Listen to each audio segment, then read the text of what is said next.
Évangile de Jésus-Christ selon saint Jean.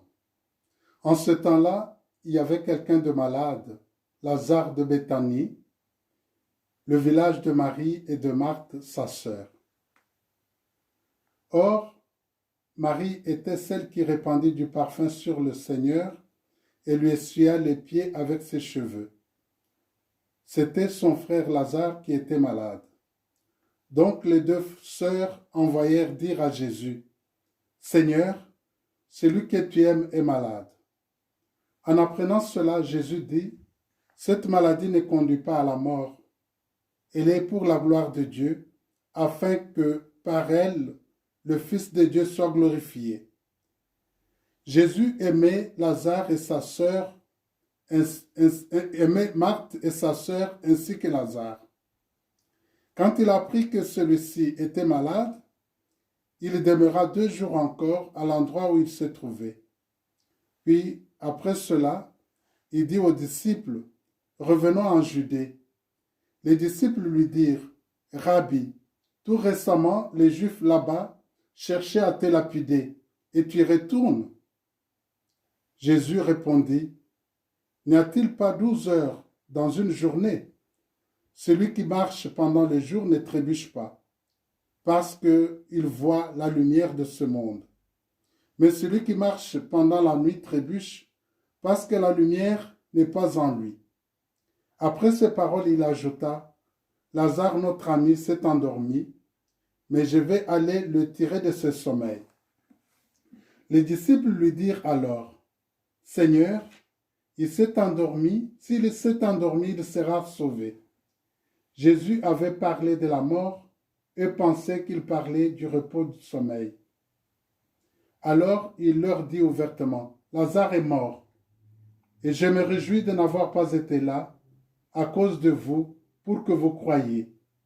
Mais allons auprès de lui. » Thomas, appelé Didyme, dit aux autres disciples, « Allons-y nous aussi pour mourir avec lui. » À son arrivée, Jésus trouva Lazare au tombeau depuis 4 jours déjà.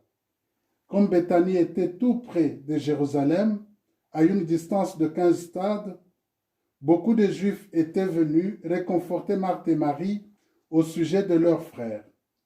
Lorsque Marthe apprit l'arrivée de Jésus, elle partit à sa rencontre, tandis que Marie restait assise à la maison.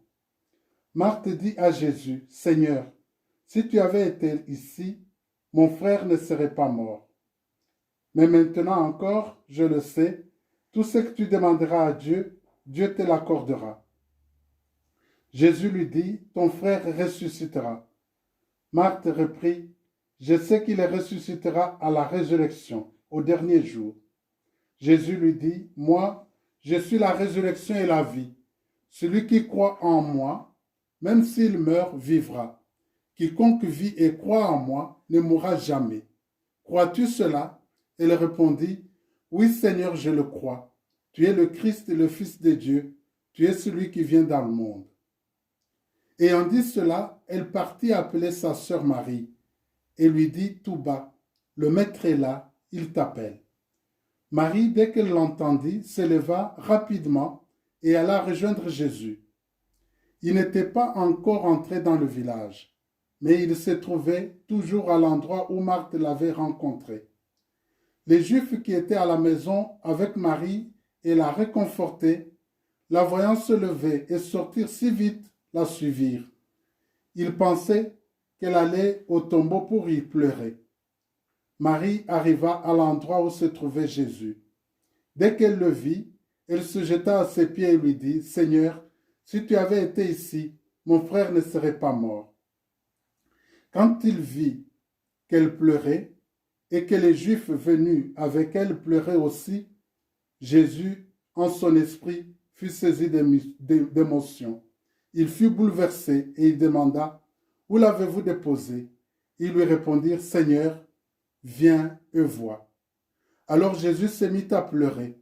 Les Juifs disaient, « Voyez comme il l'aimait. » Mais certains d'entre eux dirent, « Lui qui a ouvert les yeux de l'aveugle, ne pouvait-il pas empêcher Lazare de mourir ?» Jésus, repris par l'émotion, arriva au tombeau. c'était une grotte fermée par une pierre. Jésus dit, enlevez la pierre. Marthe, la sœur du défunt, lui dit, Seigneur, il sent déjà. C'est le 4e jour qu'il est là.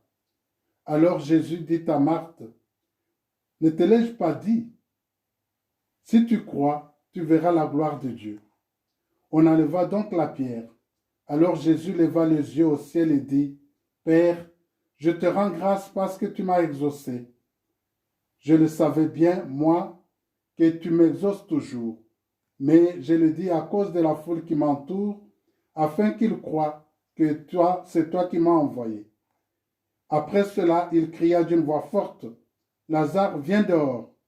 Et le mort sortit, les pieds et les mains liés par des bandelettes, le visage enveloppé d'un suaire. Jésus leur dit, déliez-le et laissez-le aller. Beaucoup de Juifs qui étaient venus auprès de Marie et avaient donc vu ce que Jésus avait fait, crurent en lui.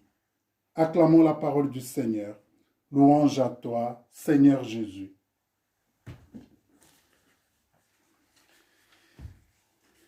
Eh bien, chers frères et sœurs, nous venons d'écouter là le dernier signe de Jésus dans l'évangile de Jean. Cet évangile est divisé en 2 parties.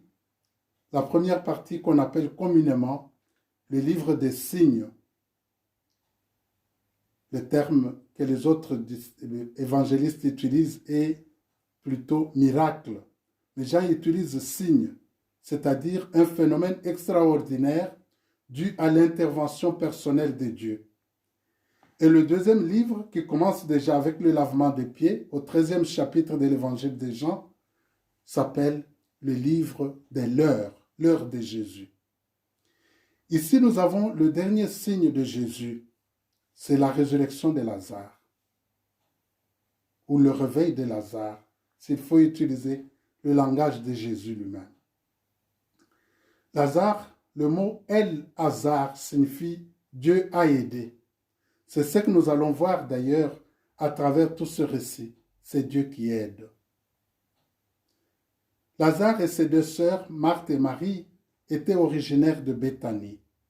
Béthanie, c'est un petit village situé sur le versant du mont des Oliviers, à 3 kilomètres de Jérusalem.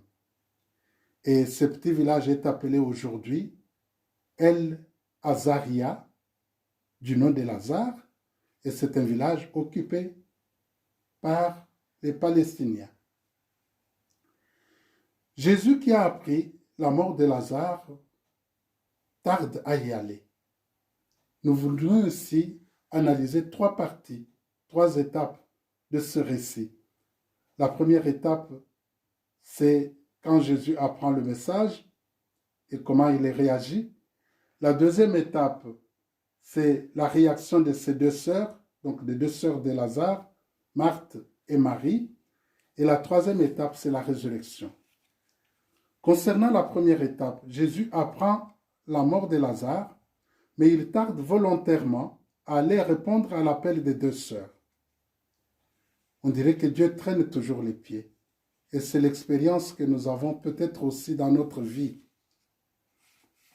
Nos appels, nos cris, nos gémissements, Dieu semble parfois ne pas écouter directement. Il traîne le pied. Il arrive parfois quand la maison a déjà brûlé. Il arrive parfois quand la maladie est devenue très grave. Il arrive même parfois quand la mort nous est déjà arrivée. Jésus lui-même a connu cela. Tous les cris qu'il a lancés à l'endroit de son Père.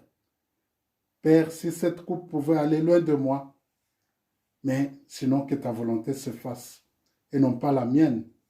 Il a connu aussi ce creux, ce vide, le moment où Dieu semble être absent de notre vie. Jésus résiste, il reste là où il était, encore 2 jours. Mais il dit à ses disciples, c'est pour que la volonté de Dieu se réalise. Et nous avons entendu ces paroles aussi dimanche passé, quand Jésus apprend la mort, ou plutôt apprend et voit, n'est-ce pas, l'aveugle de naissance et qu'il veut le guérir, il dit, c'est pour que la volonté de Dieu se réalise. Parfois, dans notre vie, il faut que la volonté de Dieu se réalise par notre témoignage, par le fait qu'on voit que dans tout ce que nous faisons, le Seigneur est avec nous. Même quand tout semble ténèbres, nous restons dans la lumière du Christ et nous triomphons toujours, un peu comme dans l'Ancien Testament avec Job, qui garde sa tête haute et qui arrive à vaincre les ténèbres de sa vie, c'est-à-dire toutes les tentations qu'il avait connues. Oui, nous aussi, pendant nos souffrances, il y a différents cris qui viennent de toutes parts. Qu'est-ce que nous disons? Qu'est-ce que nous disons à Dieu? Et qu'est-ce que nous disons à ceux qui semblent avoir triomphé contre nous? Pour Jésus, Lazare n'est pas mort, il dort. On peut dire qu'avec la résurrection de Lazare, la mort change de signification. Elle n'est plus un terme, elle n'est plus la fin, mais une étape. Dans un langage biblique d'ailleurs, la mort est souvent désignée par l'image du sommeil. Et la résurrection d'ailleurs, comme si on se réveillait. Le verbe anistémie ou le verbe egeiro en grec ne signifie que cela. Au moment où nous pensons que tout est parti, c'est le Seigneur qui nous réveille, qui nous donne une nouvelle vie, qui nous redonne de la force et nous donne une deuxième chance de vivre. Mais quelle est la réaction des deux sœurs? Pour André Chouraki, contrairement aux apparences, les démarches des deux sœurs, Marthe et Marie, sont différentes. Elles ne sont pas pareilles. Marthe reconnaît la filiation divine de Dieu, de Jésus. Pour Marthe, même si son frère est mort, Jésus est capable encore de faire quelque chose. Elle le dit elle-même. Mais je sais que tout ce que tu demanderas à Dieu, il le fera. Par contre, Marie, ses pleurs semblent témoigner de son manque de foi. C'est pourquoi Jésus la rudoie. Pour elle, tout est fini. Il n'y a même pas de mot de résurrection qui sort de sa bouche. Pour elle, c'en est fini. Et tout est parti en feu à cause de l'absence de Jésus. Pour ces récits, j'aurais pu m'arrêter là. Mais il y a aussi la résurrection qui s'ajoute. La résurrection de Lazare, là, il y a quelques mots qui expliquent le récit. Par exemple, il dit, il sent déjà. C'est Marthe qui dit à Jésus, quand il demande qu'on ouvre la tombe, il dit, il sent déjà. Pour montrer qu'il s'agit bien d'un cadavre en décomposition. Chez les Juifs, il fallait 3 jours pour garder l'authenticité des morts, dire qu'il est réellement mort. Mais quand le 4e jour s'ajoute, on dirait que là, il s'agit vraiment d'un cadavre en train de pourrir. Et Jésus dit, enlevez la pierre. Et cela nous fait penser à la pierre de sa propre tombe. Enlevez la pierre d'ici. Oui, si la pierre de Lazare peut être tirée, peut être enlevée, celle de Jésus s'enlève d'elle-même par l'action de l'Esprit. Il y a aussi des bandelettes. Ici, on peut considérer ces mots en sens symbolique pour signifier qu'il s'agit des liens qui retiennent Lazare de la mort. Il y a aussi des liens, des pesanteurs qui nous retiennent d'en bas, rester toujours dans la mort, rester sans Dieu, comme on peut le lire dans le psaume 116. Mais qu'est-ce que cela signifie pour nous aujourd'hui? Ici, j'aimerais que l'on considère tous les personnages de ce récit à partir de leurs propos.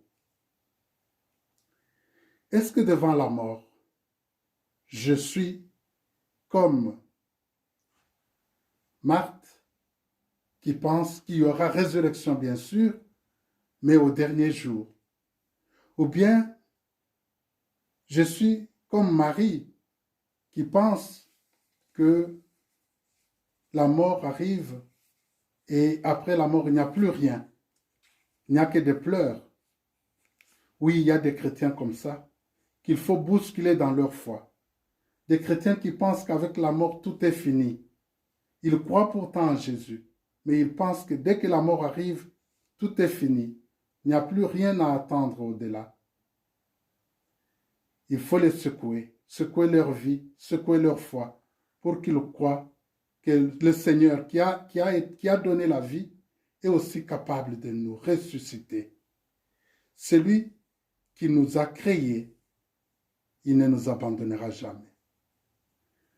Mais malgré cette attitude de Marie, Jésus pleure avec elle. C'est-à-dire, même dans notre ignorance des réalités du ciel, le Seigneur ne nous abandonne pas. Il pleure avec nous, mais il ne nous laisse pas dans cette ignorance. Il nous instruit, comme il instruit Marie avec tout ce qu'il lui dit sur la résurrection. Je suis la résurrection et la vie, dit-il. Celui qui croit en moi, fût-il mort, vivra. Il y a aussi des chrétiens qui sont comme tous ces juifs qui étaient venus voir Marie et qui sont allés avec elle rejoindre Jésus. Tous ces juifs qui pensent que c'est Jésus qui avait guéri les malades, qui a guéri l'aveugle né. Mais pourquoi est-ce qu'il a tardé à ressusciter Lazare, à aider Lazare, à guérir Lazare? Oui, il y a beaucoup de gens qui se posent aussi des questions sur la souffrance de l'innocent, sur la souffrance des chrétiens. C'est là, il est très assidu à la prière. C'est là, il parle de Dieu chaque jour. Mais pourquoi il tombe malade lui aussi? Pourquoi est-ce qu'il arrive à mourir lui aussi? Beaucoup se posent aussi des questions comme ça. Est-ce que nous sommes du côté de Jésus? Alors, celui que nous devons d'ailleurs suivre, qui dit, même s'il tarde parfois à nous sauver dans la vie, il nous dit, je suis la résurrection et la vie. Celui qui croit en moi, fût-il mort, vivra. Et celui qui est capable de ressusciter les morts, celui qui est capable de nous remettre sur les rails, celui qui est capable de nous redonner la vie. Cette résurrection nous fait penser à Jésus lui-même. C'est un prélude, donc ça annonce la mort de Jésus. Parce que dès qu'on finit ces récits, au XIIIe siècle, chapitre de l'évangile de Jean, on aborde déjà le lavement des pieds. Donc, qui conduit Jésus à la mort, à l'agonie et à la mort. Donc, nous pensons ici à la résurrection de Jésus lui-même. Et cela doit nous préparer à penser aussi à notre propre résurrection. Le Seigneur ne nous abandonne jamais. Dans nos souffrances que nous connaissons aujourd'hui, avec le coronavirus, avec toutes ces maladies qui nous entourent, avec tous ceux qui meurent de différentes maladies, du cancer, du coronavirus, du diabète, de toutes ces maladies orphelines, le Seigneur ne les abandonne jamais. Il est la résurrection et la vie, et il les ressuscitera. S'il ne le fait pas aujourd'hui, il les ressuscitera au dernier jour. Voilà le message de cet évangile. Voilà notre foi en la résurrection des morts. Voilà notre foi en la résurrection de Jésus, notre Sauveur. Le Seigneur est avec vous.